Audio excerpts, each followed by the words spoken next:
আসসালামু আলাইকুম everyone, welcome back to my another video. Hope you are all doing well. সবাই মিলে দল বেঁধে আজকে কোথায় যাচ্ছি? সবাই মিলে একটা লেগুনা ভাড়া করে নিলাম। তাও লেগুনায় আমাদের জায়গা হচ্ছিল না, এখানে মামা বাইরে দাঁড়িয়েছিল আর আমরা সবাই অনেক হাসাহাসি করছিলাম, অনেক মজা করছিলাম, এনজয় করছিলাম। এখানে দুষ্টুমি করে বলছিল এই ভাড়া দেন, ভাড়া দেন, সবাই ভাড়া দেন, এইটা কি দিলেন, ভাড়া দেন সবাই।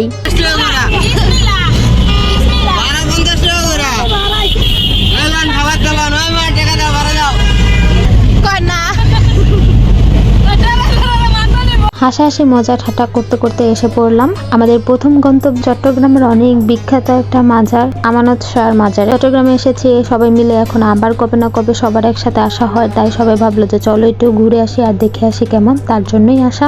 প্রথম ফটক দিয়ে ঢুকে এরকম একটা রাস্তার মতো, তারপর অনেকখানি হেঁটে ভিতরে যেতে হয়, মানে মেন মাজারটা যেখানে সেখানে। এখানে অনেকে এরকম ফুলের মালা, পাগড়ি, চাদর, তারপরে এই যে মোমবাতি, আরো অনেক কিছু বিক্রি করছিল। একটা এখানে হোটেল ছিল, এখানে গরিব দুঃখী সবাইকে খাওয়ানো হতো ফ্রি। তো আমরা এগুলো দেখতে দেখতে ভিডিও করতে করতে ভিতরের দিকে যাচ্ছি। তো এটা হচ্ছে দ্বিতীয় ফটক, এটার ভিতরে ঢুকে সামনে ওটা হচ্ছে মাজার। আর এখানে এত এত মানুষ, সব রকমের মানুষ ছিল এখানে। কখনো আর যাওয়া হবে না কি জানি না, কিন্তু লাইফের ফার্স্ট টাইম এখানে গিয়ে তো আমি পুরাই অবাক, কত রকমের ভক্ত থাকতে পারে সেটাই দেখলাম ওইখানে। এই যে এটা হচ্ছে মাজারের ভিতরে, ওই যে ভিতরে যেখানে মেন মাজারটা, ওখানে শুধু পুরুষ মানুষরাই যেতে পারে, আর মহিলারা এখানে বসে অনেকে জিকির করে, কোরআন শরীফ পড়ে, নামাজ পড়ে, আরো কি কি করে সেটাই দেখছিলাম। মাজারের বাইরে সিঁড়িতে এখানে দেখি এত এত মোমবাতি ধরানো, অনেকগুলো জ্বলছে, নিভে গেছে, অনেকে আবার নতুন মোমবাতি কিনে এনে এভাবে জ্বালিয়ে দিয়ে যাচ্ছে। এখানে নাকি কোনো একটা মানত করে মোমবাতি এভাবে জ্বালিয়ে দিলে সেটা নাকি পূরণ হয়, এটা আল্লাহই জানে একমাত্র, কারণ আল্লাহর কাছে যাওয়া ছাড়া আর কোথাও এরকম করাটা শিরকের মধ্যে পড়ে। এখন বাকিটা আল্লাহই ভালো জানে। তো এই পাশে আবার দেখি জুবাইয়ের যাদের আগরবাতিগুলো নিভে যাচ্ছিল সেগুলো আবার জ্বালিয়ে দিচ্ছিল। এখানে নাকি অনেক বড় একটা দিঘি আছে, তো সেটাই দেখতে গিয়েছিলাম তখন, কিন্তু এখানে অনেক মানুষ থাকার কারণে আর ভিতরে যাই, এসে পড়লাম। তো পুরো মাজারটাই ঘুরে ঘুরে দেখছিলাম, ভালোই লাগছিল। মানুষ তো খালি আসতেই আছে আসতেই আছে, আল্লাহ থামার কোনো নাম নেই, এত মানুষ। তখনই একটা ইন্টারেস্টিং জিনিস চোখে পড়ল, এখানে শুধু মুসলিমরা নয়, হিন্দুরাও মানত করতে, খুবই ইন্টারেস্টিং। ওইখানে ঘোরাঘুরি শেষে চলে গেলাম আরেকটা মাজারের, এইটাও খুবই বিখ্যাত। আর জার্নি করতে করতে অবস্থা পুরাই খারাপ, তাই একটু চুকা কিছু কিনে নিলাম যাতে খারাপটা একটু কম লাগে। এখানে আরো অনেক কিছু ছিল কিন্তু এগুলো আর কেনা হয় নাই।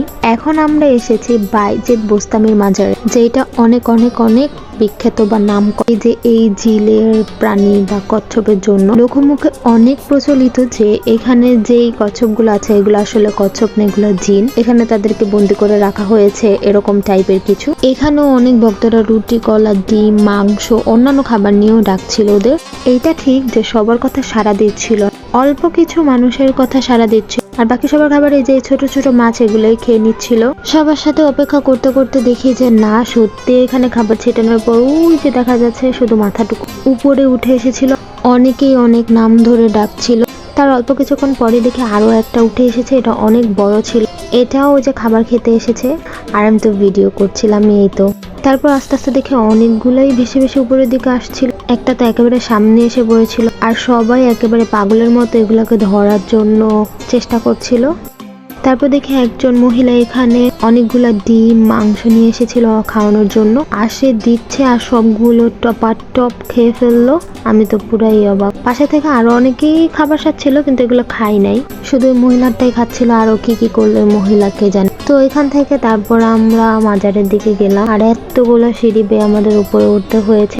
উফ, সিঁড়ি বেয়ে উঠছে আর আশেপাশে ভিডিও করে দেখলাম যে সিঁড়ির দুই পাশেই কবর, মানে পাহাড়ের মতো ওইখানে কবর দিয়ে রেখেছে, আর মাঝখান দিয়ে সিঁড়ি। তো সবকটা সিঁড়ি বেয়ে উপরে উঠলাম। এখানে পাশেও দুইটা পীরের কবর ছিল, তো আমরা এটার পাশ দিয়ে একটু ভিতরের দিকে যাচ্ছিলাম ঘুরে ঘুরে দেখার জন্য। ভিতরের এদিকে এসেও দেখি এখানেও যে মোমবাতি জ্বালিয়ে জ্বালিয়ে নিয়ত করা যায়, অনেকে এখানেও মোমবাতি জ্বালিয়ে রেখেছিল। তো আমি ঘুরে ঘুরে দেখছিলাম আর পুরোটা ভিডিও নিচ্ছিলাম। এই যে এটা ডান সাইডে হচ্ছে মেন মাজারটা, যে বাইজিদ বোস্তামির যে মাজারটা সেটা। তো এখন আমরা একটু সামনের দিকে ঘুরে ঘুরে দেখব। এখানেও অনেক মানুষ ছিল, দেখি ভিতরে আরো কি কি আছে। ভিতরে প্রথমেই চোখে পড়েছে এই গাছটা। এখানে সব এই যে লাল লাল রিবনের মতো বাঁধা। এখানে পোস্টারের মধ্যে লেখা ছিল যে মানত করলে সেই মানতটা নাকি পূরণ হয়, আর এটা পূরণ হওয়ার পরে নাকি আবার এসে এটা খুলে দিতে হয়। আমরা একটু ভিতরের দিকে যাচ্ছিলাম, এখানে এই যে সরু রাস্তা ধরে। এখানে অনেক পাগল ছিল, আর রাস্তার এক পাশে ছিল কবরস্থান, আর পাশে অনেক নিচে একটা মাঠ ছিল। মানে এটা পুরোটাই একটা পাহাড়ের উপর, আর রাস্তার পাশে এখানে উঁচা থেকে পুরো নিচ পর্যন্ত পুরোটাই কবরস্থান। এইসব দেখতে দেখতে সামনের দিকে এগোতে এগোতে দেখে এখানে আরো একটা মাজার আছে, এটা নাকি 12 আলিয়ার মাজার। এইখানেও অনেকে ঘুরে ঘুরে দেখছে, আমরাও গেলাম। এখানে এমন কোনো কিছুই ছিল না, শুধু কয়েকটা এরকম কবর ছিল, আর কবরের উপরে যে কাপড় টাপড় দেওয়া মাজার। তারপর ওখান থেকে বের হয়ে আমরা হাঁটতে হাঁটতে আবার ওই যে রিবনওয়ালা গাছের ওদিকে আসলো। ওখানে অনেকেই ছবি তুলছিল, অনেকে মানত করছিল, লাল রিবন বাঁধছিল। এটা যার যার বিশ্বাসের উপর ডিপেন্ড করে, আর সব আল্লাহই জানে। এই তো আজকের ভিডিওটা আমার এই পর্যন্তই। যদি আপনাদের ভালো লেগে থাকে অবশ্যই লাইক কমেন্ট করবেন। ফেসবুক থেকে দেখে থাকলে আমার পেজটা ফলো দিয়ে রাখবেন, আর ইউটিউব থেকে দেখে থাকলে আমার চ্যানেলটা সাবস্ক্রাইব করে আমার পাশে থাকবেন। আসসালামু আলাইকুম।